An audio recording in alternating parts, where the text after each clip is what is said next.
Fala comigo, tudo bem? Eu sou o Felipe Gibran e te convido a você vir fazer uma leitura da Bíblia comigo. Uma leitura simples, mas revolucionária. Bom, primeiro de tudo quero falar para você sentar o dedo no like, se inscreva no nosso canal, clica no sininho para você não perder nada e toda semana tem vídeo novo aqui lendo a Bíblia comigo de maneira simples e revolucionária.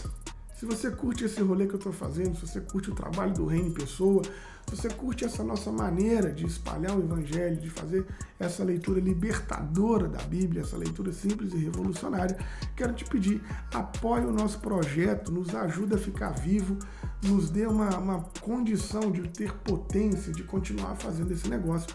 Entra aí no www.apoia.se/ORP, seja generosa conosco, seja generoso conosco, seja um mantenedor desse nosso projeto.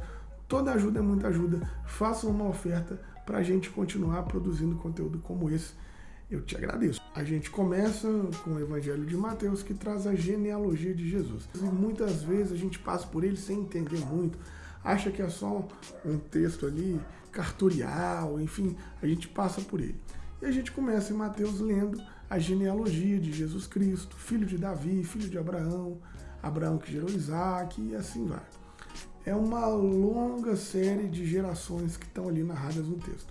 Para a gente entender isso, a gente vai precisar de contextualizar um pouco da cultura hebraica e da língua hebraica daquele tempo. Você percebe que não existia a palavra pais naquela cultura. Havia a palavra pai, que era aquele que procriava, havia a mãe, que era simplesmente aquela que dava à luz. Então, no nascimento de uma criança naquele momento, não tinha a ideia de que o pai e a mãe contribuíam, né, de igual participação para a criança. Muito pelo contrário, a mãe era considerada uma espécie de incubadora. Ela só recebia ali o sêmen do marido e em seguida, né, ao seu tempo, quando dava ali a gestação, ela expelia a criança. Em outras palavras, é o macho, o homem que gera o outro, o macho, segundo esse contexto daquele momento, daquela época. Assim vem vindo toda a genealogia de Jesus, de geração em geração, até chegar, homens gerando homens, até chegar no versículo 16. No versículo 16 aparece Jacó. Esse Jacó é o pai de José, portanto, o avô de Jesus. E aparece lá que Jacó gerou José. E aqui, por uma decorrência lógica, depois de falar que Jacó gerou José, era de se esperar que havia ali, depois de tantos homens gerando homens, ter que José gerou Jesus. Mas acontece uma coisa surpreendente. Aqui o evangelista ele interrompe essa genealogia, ele interrompe esse ciclo de homens gerando homens e ele passa a dizer o seguinte: Jacó gerou José, o esposo de Maria, da qual foi gerado Jesus, que é chamado Cristo. Então você percebe que o verbo gerar agora, que antes era atribuído só aos homens que geravam os outros filhos, está sendo atribuído de igual maneira a uma mulher, uma menina, inclusive. O que talvez o evangelista queira dizer para a gente com isso? Com essa ideia, Maria e Jesus ali estão encerrando um ciclo de que o pai, quando gerava um filho, ele não só lhe transmitia a vida física, biológica, mas também toda a tradição, toda a espiritualidade do seu povo. Com isso, com essa pequena mudança da geração não ser de José, mas a geração ser de Maria, nós estamos encerrando um ciclo do patriarcado. Está se fechando em José.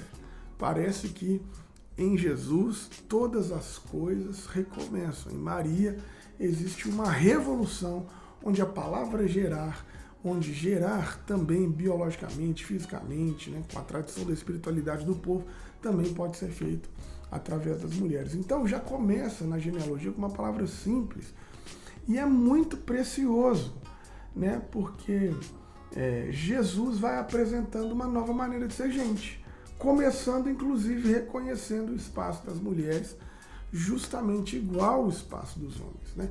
Se até José só os homens geravam homens, só gerações eram passadas por homens, agora a gente interrompe esse ciclo e as mulheres também passam a gerar os filhos.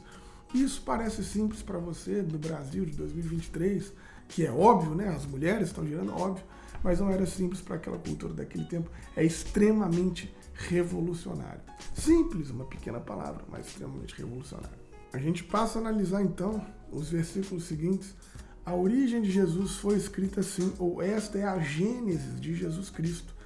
E aí você percebe que quando ele está falando sobre Gênesis, sobre o início, sobre a origem, ele literalmente, o evangelista está fazendo uma referência à palavra do primeiro livro da Bíblia, o que significa que em Jesus há uma nova criação. Ele está fazendo um paralelo com aquela criação apresentada no Gênesis e com essa criação agora.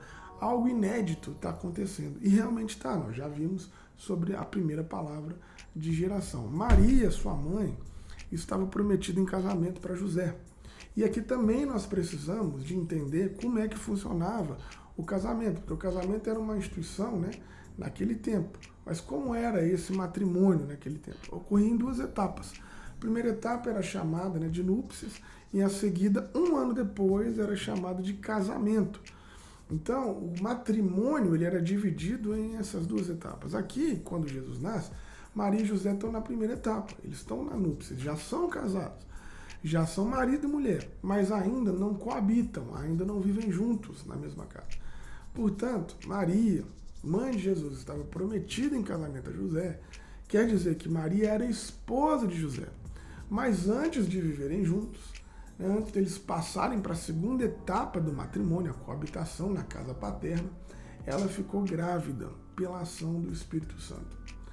O que o evangelista está querendo apontar para a gente quando ele está fazendo essa afirmação? Primeiro de tudo, a gente precisa de entender também quais são os sentidos profundos do termo espírito, que em hebraico é ruá, que é uma palavra no feminino, e em grego é pneuma, que é uma palavra neutra. Então a gente já começa entendendo que o evangelista evita qualquer referência com aquelas histórias pagãs que estavam ali circunscritas naquele mundo, de que os deuses pagãos se acasalavam com as mulheres humanas. Isso era muito comum naquela região.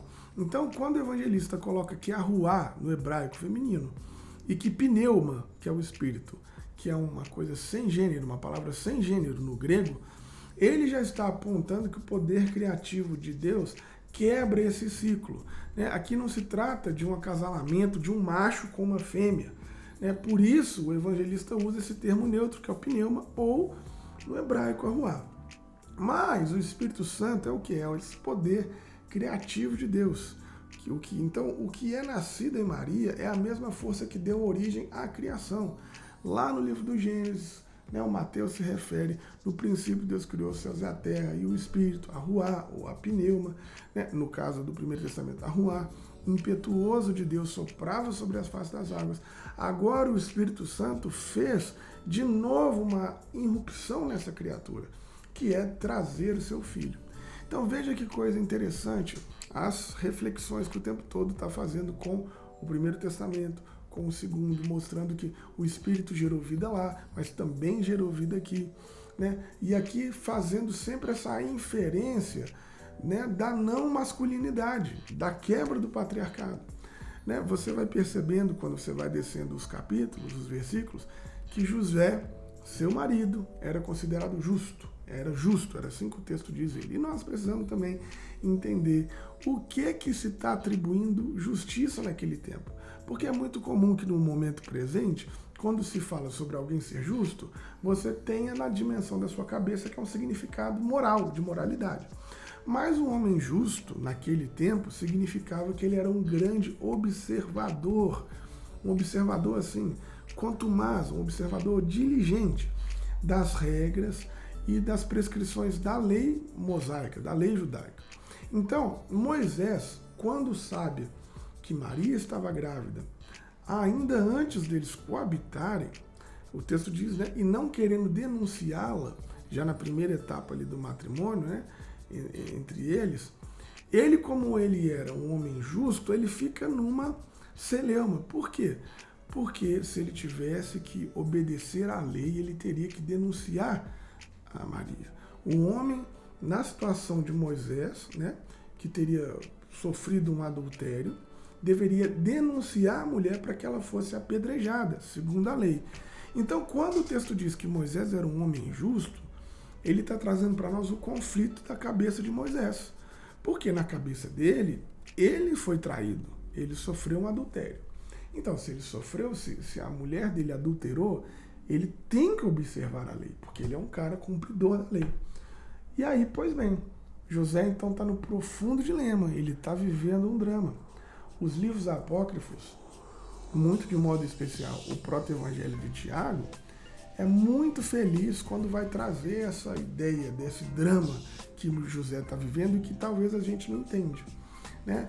De fato, o José ele fala: eu vou esconder o erro da minha esposa e vou me encontrar na luta contra a lei do Senhor. O que eu vou fazer? Se eu esconder o erro da minha mulher, eu estou indo contra Deus. Essa é a imagem de José. Então, o José, ele tem ali uma grande tragédia, porque ele é um observador da lei, e a lei exige que ele denuncie, né? Mas será que ele teria coragem, né, de fazer essa denúncia, essa mulher considerada adúltera ser apedrejada? Mas ele então não pôde fazer isso. Então o que ele acontece, né? A gente vai ver no versículo. José resolve abandonar Maria em segredo, que é uma outra tradução que também pode ser que pensava em deixá-la sem ninguém saber. Uma espécie de repúdio. Naquele tempo, o repúdio era muito simples. Ele era tipo um bilhete, uma carta que o marido escrevia, né? E ele deixava um escrito assim: a começar de hoje você não é mais minha mulher. Entregava esse papel na mão da esposa e ia embora, né? E podia ter N motivos, várias rejeições poderiam ser registradas por conta do repúdio. E isso não havia nenhum problema. E era exatamente isso que ele pensou em fazer. Olha, eu vou dar um repúdio na Maria, vou sumir sem que ninguém saiba, vou deixar esse bilhete com ela, porque eu preciso cumprir a lei, não posso tolerar essa afronta que ela fez à lei do Senhor, mas eu não quero que ela seja apedrejada. Então, enquanto José estava pensando isso, o anjo do Senhor apareceu para ele em sonho e lhe disse: olha que coisa interessante, é a primeira vez no Evangelho de Mateus que aparece essa expressão, o anjo do Senhor. Deus, nessa cultura antiga judaica, estava sempre longe dos seres humanos. E quando ele ia se apresentar, né, como divindade, ele nunca se apresentava pessoalmente, mas ele sempre se apresentava através de algum símbolo, de alguma forma. E essa é uma das formas muito comuns, o anjo do Senhor. O anjo do Senhor não significa, literalmente, que veio um anjo enviado por Deus, mas é a presença do próprio Deus quando entra em contato na comunicação com os seres humanos. Então, assim, a presença do Senhor se fez ali para José, para falar com ele. E por que em sonho? Né? O livro de Números diz, né? Se há um profeta entre nós, eu, Javé, o Senhor, me manifestarei a ele em uma visão, e eu vou falar com ele em sonho. Quer dizer, Javé de fato está tão distante dos homens, ele não se manifesta diretamente, mas ele se manifesta através dos sonhos.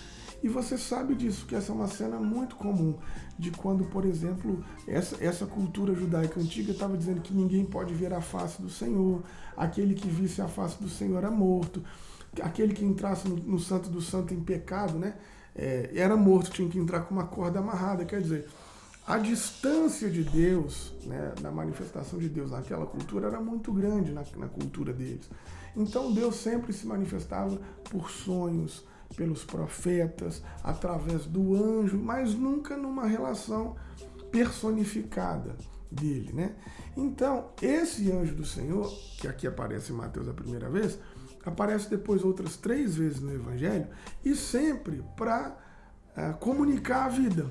Aqui Deus comunica a vida, né? Em seguida ele vai aparecer para defender a vida nas tramas assassinas lá de Herodes, e depois na ressurreição ele aparece para confirmar a vida, quando ela provém, né, ali falando que a ressurreição provém de Deus e tal. Então você percebe, o anjo do Senhor, né, ele diz: José, filho de Davi, não tenha medo de receber Maria como tua esposa, porque ela concebeu pela ação do Espírito de Deus, pela pneuma, pela ruá. É aqui a garantia que Deus está dando que Maria não é uma adúltera, que ela não traiu José. mas nela se criou algo novo. É uma nova criação que Maria toma forma.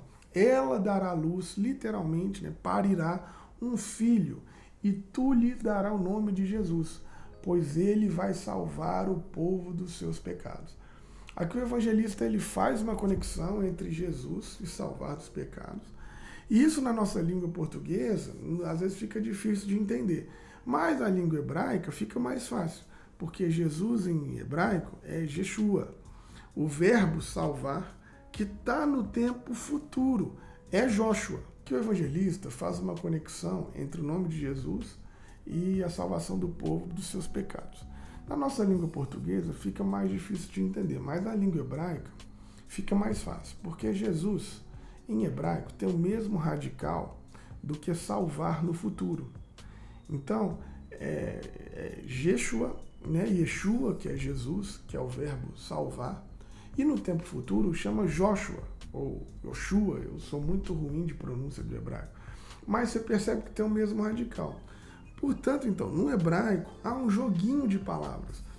Tu lhe darás o nome de salvando, de aquele que salvará, aquele que salvou. Então, de fato, Jesus salva o povo dos seus pecados. Em português, nós temos que expressar ele será chamado Salvador, pois ele salvará o seu povo dos seus pecados. Né? Em português, a gente vai tendo que flexionar o termo, né? Mas Mateus é o único evangelista que, inclusive, na ceia do Senhor, acrescenta essas palavras, né? Que o sangue de Jesus é derramado por vós para todas as remissões de pecados. Então, nós precisamos de entender do que Jesus está salvando, né? Qual que é o conceito de pecado que está ali. Os pecados não são o que você entendeu hoje, a partir de uma lógica fundamentalista, conservadora, puritana, como desvios morais. Então, o pecado não tem a ver com as suas relações morais, com as culpas, com as falhas dos homens. O pecado, nessa cultura, é o passado negativo. É o passado que não tem conformidade com o projeto de Deus, com o reino de Deus. É o nosso passado distante do reino de Deus, é o nosso passado distante da execução da vontade de Deus para a humanidade. Então você vai percebendo, por exemplo, o versículo que diz: tudo isso aconteceu para se cumprir o que o Senhor havia dito pelo profeta. Faz referência ao 7º capítulo de Isaías, versículo 14, onde o profeta falava ao rei Acás, anunciando o nascimento de um filho, né? O futuro rei Ezequias. Então, eis que a virgem conceberá, dará à luz um filho, ele será chamado pelo nome de Emanuel, que significa Deus está conosco. Então, aqui é o ponto da gente entender aonde o evangelista quer nos levar. Esse é o fio condutor principal de toda a teologia do Evangelho de Mateus. A grande novidade é que o próprio Jesus vai se trazer, ele vai fazer presente um Deus que se faz gente, um Deus que está conosco. Isso nos salva dos pecados. Por quê? Porque como ele está fazendo as reflexões lá com Gênesis, lá no Gênesis tem uma narrativa de que Deus se afastou de nós. Quer dizer, nós estamos vivendo uma existência para longe de Deus, para longe do jardim. Então, Jesus é esse Deus conosco, é esse Salvador que está conosco de novo.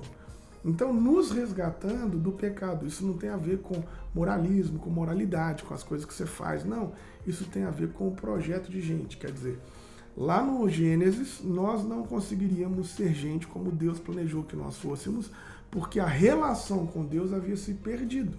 Agora, como Deus está conosco novamente, a salvação chegou. Porque há uma chance da gente conseguir ser gente como Ele gostaria que nós fôssemos, porque agora Emanuel, Ele está conosco. Então agora há salvação. Entende como é a lógica do evangelista fazendo flexão com o Primeiro Testamento? Então esse Deus que está conosco não é um Deus distante do qual nós devemos procurar, mas é um Deus presente, que Ele deve ser apenas acolhido. Né? Antes a humanidade vivia para Deus, era orientada a Deus e tinha como objetivo encontrar Deus. Né? Era a busca de fazer sacrifícios para você estar justo, para você ser justificado, para você estar puro, para você buscar Deus. Agora a humanidade com Jesus vive de Deus, vive em Deus, e Ele vive na humanidade. Essa onda muda tudo, esse amor muda todas as coisas. Então, voltando à ideia do sonho, quando José acordou, ele fez conforme o anjo do Senhor havia mandado e aceitou a sua esposa. Portanto, José é apresentado como justo.